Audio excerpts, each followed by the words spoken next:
करीब 80 दिनों से देश के सबसे खूबसूरत राज्यों में से एक राज्य मणिपुर सिर्फ पूरी तरह जल ही नहीं रहा है, बल्कि वहां आम लोग ही एक दूसरे के खून के प्यासे हो चुके हैं। लगभग हर पल किसी मां की गोद सूनी हो रही है, किसी औरत का सुहाग उजड़ रहा है, किसी की इज्जत सरेआम नीलाम कर दी जा रही है। अगर एक वाक्य में कहें तो मणिपुर के हालात पद से बदतर हो चुके हैं। लेकिन इतना होने के बाद भी केंद्र या राज्य सरकार के कान पर शायद जू नहीं रेंग रही है, और अगर रेंग भी रही है तो दिख नहीं रही है। अब तो ऐसा महसूस होता है मानो इस धधकती हुई आग में बढ़ते वक्त के साथ पानी नहीं, पेट्रोल डाला जा रहा है। और अगर पानी भी डाला जा रहा है तो वो आग को बुझाने की जगह ऑक्सीजन का काम कर रहा है। तभी तो ये आग हर घड़ी और ज्यादा भयानक होती जा रही है। इस जलते हुए मणिपुर की तस्वीरें देखकर या बेकसूर लोगों को यूं खुलेआम मरते हुए देखकर हमारे या आपके जैसे मीलों दूर बैठे लोगों के मन में बस एक ही सवाल उमड़ कर आता है कि आखिर ये हिंसा की आग क्यों लगी हुई है, और 3 महीने होने के बाद भी ये बुझने का नाम क्यों नहीं ले रही। तो चलिए आपका ज्यादा वक्त ना लेते हुए इस हिंसा की पूरी वजह बताते हैं, और उम्मीद करते हैं कि इस वीडियो के आखिर तक आपको मणिपुर में भड़की हिंसा के पीछे की बारीक से बारीक वजह पता चल जाएगी। दरअसल पूर्वोत्तर के इस राज्य में 3 प्रमुख समुदाय हैं, एक बहुसंख्यक मैतेई और 2 आदिवासी समुदाय यानी कुकी और नागा। इनके बीच आपसी अविश्वास का इतिहास रहा है। राज्य की कुल आबादी में मैतेई की हिस्सेदारी 53% है, यानी आधे से ज्यादा। ये आर्थिक और राजनीतिक तौर पर मणिपुर का सबसे ताकतवर समुदाय है। राज्य की 40% आबादी कुकी और नागा की। मैतेई सूबे के मैदानी इलाके इंफाल घाटी में है। कुकी और नागा आदिवासी इंफाल घाटी से सटे पहाड़ी इलाकों में रहते हैं। बता दें कि ये इलाके लंबे वक्त से उग्रवादी गतिविधियों के केंद्र रहे हैं। एक वक्त तो ऐसा भी था कि तकरीबन 60 हथियारबंद उग्रवादी ग्रुप्स इस इलाके में सक्रिय थे। मणिपुर के कुल क्षेत्रफल का महज 10% मैदानी इलाका है जो इंफाल घाटी में है और बहुत उपजाऊ है। राज्य का 90% हिस्सा पहाड़ी इलाका है। अगर देखा जाए तो मैतेई समुदाय आर्थिक और राजनीतिक दोनों ही तौर पर सबसे प्रभावशाली और ताकतवर है। राज्य में किसी भी पार्टी की सरकार हो, लेकिन दबदबा मैतेई की ही होती है। मणिपुर के मौजूदा मुख्यमंत्री एन बीरेन सिंह भी इसी समुदाय से ताल्लुक रखते हैं, जबकि कुकी और नागा समुदाय सरकार पर खुद के साथ सौतेला व्यवहार करने का आरोप लगाते रहे हैं। यहाँ पर इन समुदायों के बीच छोटे मोटे विवाद तो हमेशा से चलते आए हैं, लेकिन इस ताजा और डरावनी हिंसा की 2 बड़ी वजह है। एक है बहुसंख्यक मैतेई समुदाय को अनुसूचित जनजाति का दर्जा देने का फैसला, जिसकी कुकी और नागा समुदाय विरोध कर रहे हैं, क्योंकि कुकी और नागा समुदाय को आजादी के बाद से ही आदिवासी का दर्जा मिला हुआ है। और दूसरी वजह है गवर्नमेंट लैंड सर्वे। बीजेपी की अगुवाई वाली राज्य सरकार रिजर्व फॉरेस्ट यानी आरक्षित वन क्षेत्र को आदिवासी ग्रामीणों से खाली कराने का अभियान चला रही है, और कुकी समुदाय इसके विरोध में है। अब आपको समझाते हैं कि इस विशाल आग को चिंगारी कहां से मिली। दरअसल the indigenous tribal leaders forum यानी ITLF ने गवर्नमेंट लैंड सर्वे के विरोध में 28 अप्रैल को चुराचांदपुर में 8 घंटे बंद का ऐलान किया था, और इत्तेफाक से बंद वाले दिन ही मुख्यमंत्री एन बीरेन सिंह का जिले में कार्यक्रम भी था।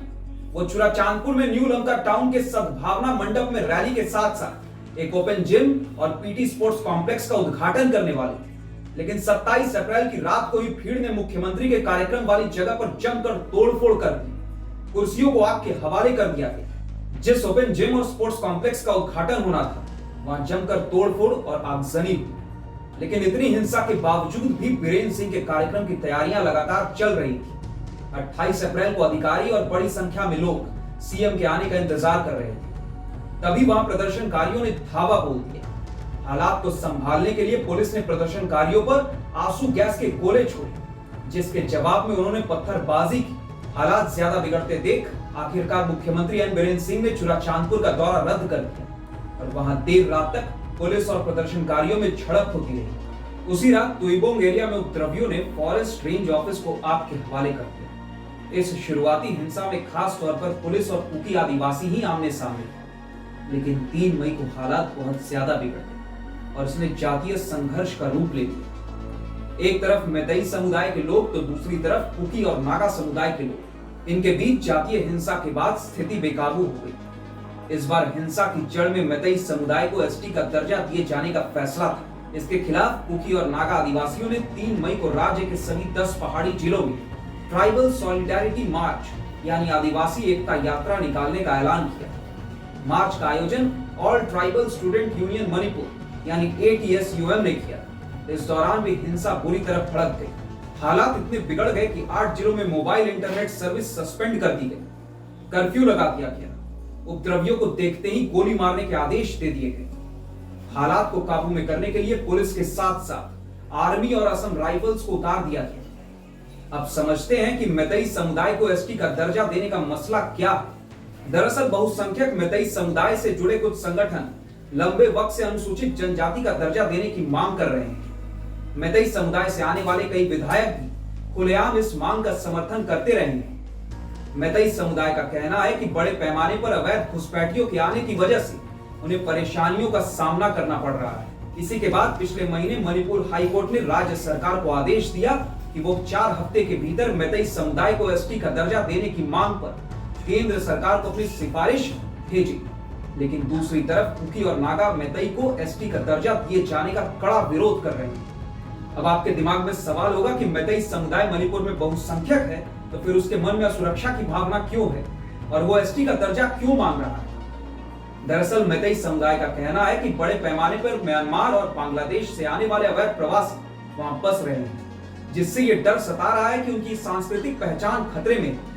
बताते चले कि नॉर्थ ईस्ट इंडिया की 1643 किलोमीटर सीमा म्यांमार से लगती है। आधिकारिक आंकड़ों के मुताबिक म्यांमार से 52,000 के करीब शरणार्थी पूर्वोत्तर के राज्यों में बसे हुए हैं। इनमें से मणिपुर में 7,800 शरणार्थी हैं। ये तो वो हैं जिन्हें शरणार्थी का दर्जा मिला हुआ है। इसके अलावा भी बड़ी तादाद में म्यांमार और बांग्लादेश से आए अवैध प्रवासी मणिपुर में बसे हुए हैं। इसलिए ही मैतेई समुदाय के लोग कह रहे हैं कि इस अवैध प्रवासियों की वजह से उन्हें परेशानियां उठानी पड़ रही हैं। ये तो रही बात अनुसूचित दर्जे की, लेकिन हिंसा के पीछे लैंड सर्वे भी एक बड़ी वजह है। चलिए अब इसे समझते हैं। कुकी समुदाय राज्य सरकार की तरफ से कराए जा रहे लैंड सर्वे से नाराज है। ये सर्वे चुराचांदपुर खोकुम प्रोटेक्टेड फॉरेस्ट इलाके में किया गया था। प्रोटेक्टेड फॉरेस्ट रीजन करीब 490 वर्ग किलोमीटर क्षेत्र में है और ये चुराचांदपुर, बिष्णुपुर और नोनी जिले में फैला हुआ है। कुकी समुदाय लैंड सर्वे का विरोध कर रहा है और उसकी मांग है कि सरकार 1966 के उस आदेश को रद्द करे जिसमें आदिवासी इलाकों को प्रोटेक्टेड रिजर्व्ड फॉरेस्ट यानी आरक्षित वन घोषित किया गया है। उनका कहना है कि इसके जरिए उनसे उनका जंगल छीना जा रहा है। जान ले कि मणिपुर सरकार प्रोटेक्टेड फॉरेस्ट से ग्रामीणों को निकाल रही है, जिसके लिए यह लैंड सर्वे हो रहा है और आरक्षित वनों से लोगों को निकालने का अभियान चलाया जा रहा है। कुकी और नागा समुदाय इसे खुद को जंगल से बेदखल किए जाने के रूप में देख रहे हैं। बता दें कि फरवरी में चुराचांदपुर जिले के सोंगजन गांव में सरकार ने एविक्शन ड्राइव चलाया था। वहां प्रोटेक्टेड फॉरेस्ट एरिया में रह रहे लोगों को उनके घरों से बाहर कर दिया गया। गांव वालों ने तब आरोप लगाया था कि उन्हें पहले से कोई नोटिस नहीं दिया गया था। बीजेपी की अगुवाई वाली सत्ताधारी गठबंधन में शामिल कुकी पीपल्स अलायंस ने भी सरकार के इस फैसले को अमानवीय करार दिया। कुकी और नागा समुदाय इसे खुद को जंगल से बेदखल किए जाने के रूप में देख रहे हैं। बता दें कि फरवरी में चुराचांदपुर जिले के सोंगजन गांव में सरकार ने एविक्शन ड्राइव चलाया था। वहां प्रोटेक्टेड फॉरेस्ट एरिया में रह रहे लोगों को उनके घरों से बाहर कर दिया गया। गांव वालों ने तब आरोप लगाया था कि उन्हें पहले से कोई नोटिस नहीं दिया गया था। बीजेपी की अगुवाई वाली सत्ताधारी गठबंधन में शामिल कुकी पीपल अलायंस ने भी सरकार के इस अभियान को अमानवीय बताते हुए निंदा की। पिछले महीने यानी मार्च में कुकी समुदाय के सबसे बड़े संगठन KIL यानी कुकी NP मणिपुर ने जंगलों से ग्रामीणों को बाहर निकालने के अभियान के खिलाफ मोर्चा खोल दिया। उसने उसके खिलाफ शांतिपूर्ण रैली बुलाई थी, लेकिन इस रैली ने देखते ही देखते हिंसक रूप ले लिया था। आपको बता दें कि रिपोर्ट्स के मुताबिक इस हिंसा में अब तक 100 से ज्यादा लोगों की मौत हो चुकी है, जबकि सेना के मुताबिक अब तक 13,000 लोगों को सुरक्षित निकालकर आर्मी कैंप पहुंचाया गया है। इस रिपोर्ट पर आप हमारे साथ अपनी राय साझा करना बिल्कुल ना भूलें। बाकी देश और दुनिया की तमाम छोटी बड़ी खबरों के लिए सब्सक्राइब करें आपका अपना YouTube चैनल न्यूज़ 40।